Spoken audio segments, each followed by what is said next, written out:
Olá, hoje trago-vos um novo vídeo sobre o ácido úrico, gota e hiperuricemia. Começando pela introdução e epidemiologia. A gota é assim denominada porque há mais de 2000 anos se pensava ser resultado do gotejar de um veneno sobre as articulações.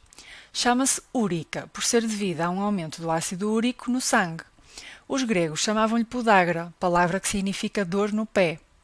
Resulta de uma reação inflamatória aos cristais de urato de sódio, devido ao aumento da sua concentração no sangue, aquilo que chamamos hiperuricemia. Na maioria das vezes, o ácido úrico pode acumular-se nas articulações e produzir a gota ou artrite gotosa. Noutras ocasiões, acumula-se no rim e pode produzir pedras ou cálculos ou alterar o seu funcionamento. É uma patologia muito mais frequente nos homens, surgindo após os 40 a 50 anos. Nas mulheres, o aparecimento é mais tardio e geralmente secundário. Enquanto aos fatores de risco, os mais importantes são o sexo masculino, história familiar positiva, pós-menopausa, obesidade, insuficiência renal, alguns fármacos, como por exemplo diuréticos, ciclosporina, aspirina em baixa dose, o etambutol, a pirazinamida e o ácido nicotínico. O consumo excessivo de alimentos ricos em purinas, como por exemplo a carne e os mariscos, e a ingestão de bebidas alcoólicas, especialmente cerveja. Também parece haver associação com a hipertensão arterial, o índice de massa corporal elevado, a diabetes mellitus, a doença coronária e a hipertrigliceridemia, ou seja, com a síndrome metabólica. Enquanto à fisiopatologia, o ácido úrico é um produto do metabolismo das purinas, que são constituintes de todas as células do organismo e da maioria dos produtos alimentares.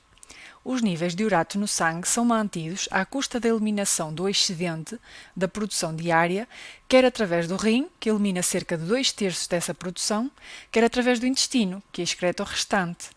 Quando é ultrapassada a concentração máxima de saturação no sangue, que é aproximadamente 6,8 mg por decilitro, aumenta o risco de cristalização, sobretudo na presença de condições favoráveis, como, por exemplo, a diminuição da temperatura local ou do pH, que acontecem essencialmente nas extremidades, pés e mãos.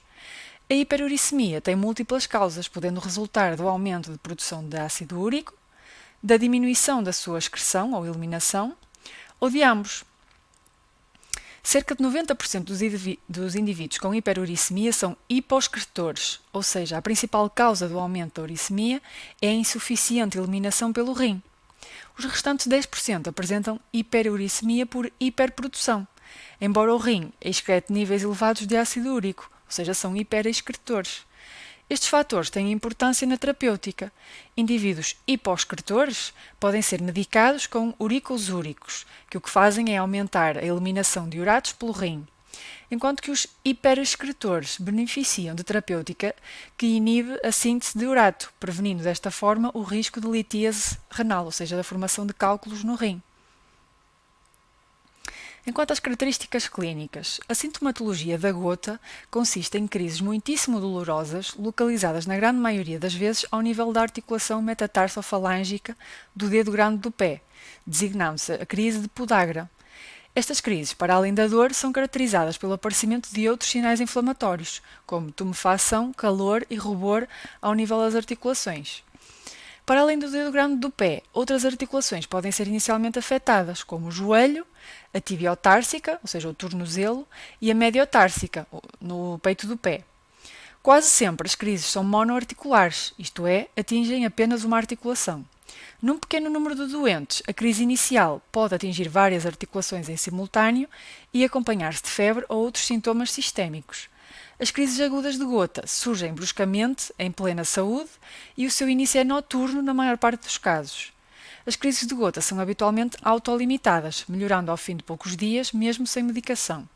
No entanto, com a evolução da doença, tendem a tornar-se cada vez mais frequentes e prolongadas, atingindo em simultâneo várias articulações. O doente deve conhecer os fatores precipitantes das crises, a fim de os evitar. Por exemplo, os excessos alimentares ou alcoólicos, traumatismos locais, uma doença sistémica ou um período pós-operatório.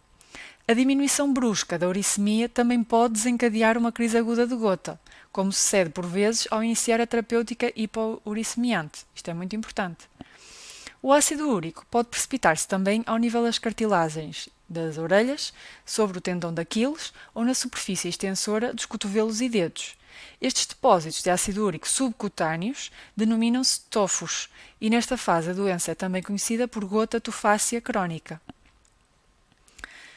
Geralmente revela uma doença arrastada e evoluída, com múltiplas crises agudas de gota prévias, mas pode surgir em indivíduos praticamente assintomáticos.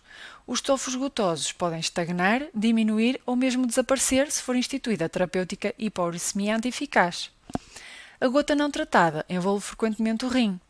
A nível do rim, o ácido úrico pode precipitar-se na árvore urinária e originar litíase renal, isto é, cálculos ou pedras, ou pode igualmente precipitar-se em pleno tecido renal, dando origem a uma nefropatia, isto é, uma diminuição da função renal, que por vezes é grave ao ponto de obrigar os doentes a entrar em hemodiálise crónica.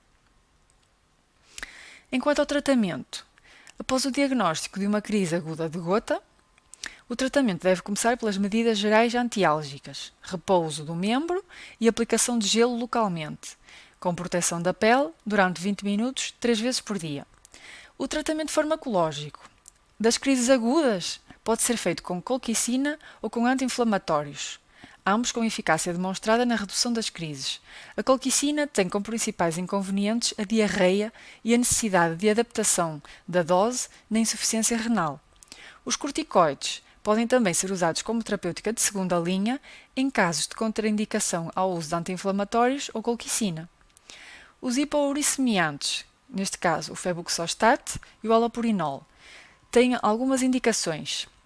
Pelo menos 2 crises agudas de gota num ano, evidência nas radiografias de dano articular devido à gota, presença de tofos gotosos, gota em utentes com doença renal crónica em estadio igual ou superior a 2, isto é, com uma taxa de filtrado glomerular inferior a 90, ou nefrolitíase úrica recorrente, ou seja, vários episódios de pedras no rim.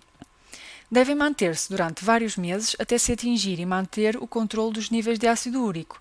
Não devem ser iniciados na crise aguda, uma vez que a variação da uricemia, como já expliquei, pode prolongar a cristalização e reagravar a crise.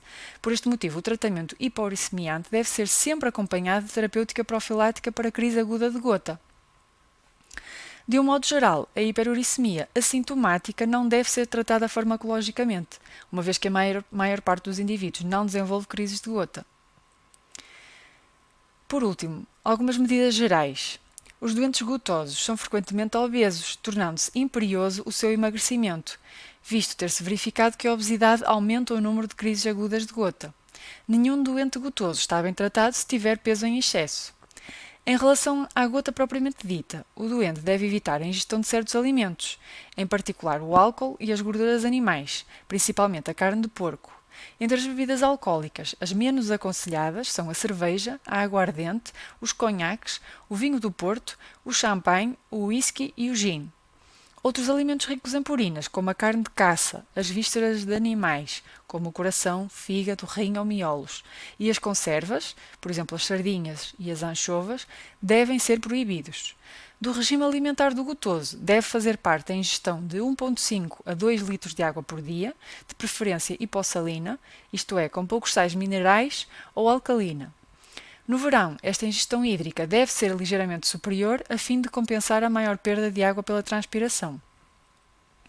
A gota, que era uma doença extremamente invalidante há 40 anos, é atualmente a doença reumática crónica mais fácil de controlar e de tratar, desde que o doente cumpra as instruções do médico.